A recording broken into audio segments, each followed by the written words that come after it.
তারপরে আসা হচ্ছে নেকেড ক্যাটাগরি বাইক। এটা হচ্ছে ব্যালেন্স বিস্ট হিসাবে বলা যায়। স্পোর্টস ইঞ্জিন থাকে, কমিউটার কমফোর্ট থাকে, তারপর হচ্ছে আপরাইট পজিশন থাকে, সিটিং পজিশন থাকে, কমফোর্ট।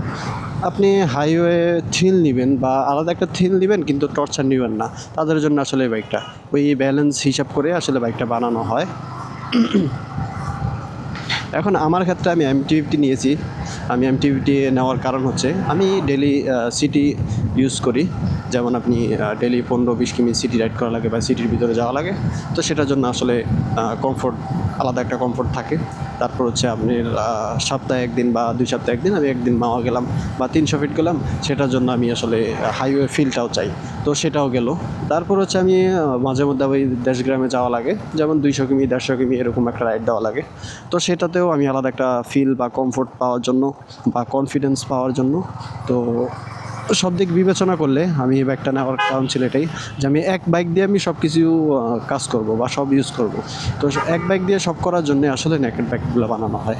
আমি যদি এই জায়গায় আমি যদি স্পোর্টস বাইক নিতাম, স্পোর্টস বাইক নিলে আমি হাইওয়েতে পারফরমেন্স পেতাম, ফিল পেতাম, কিন্তু আমি সিটি রাইডে প্যারা খেতাম।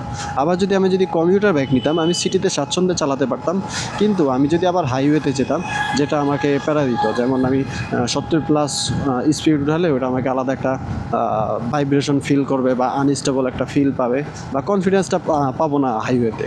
তো সব দিক বিবেচনা করলে নেকেড বাইকগুলো হচ্ছে সবচেয়ে ব্যালেন্স বিস্ট হিসেবে বলা যায় আর কি।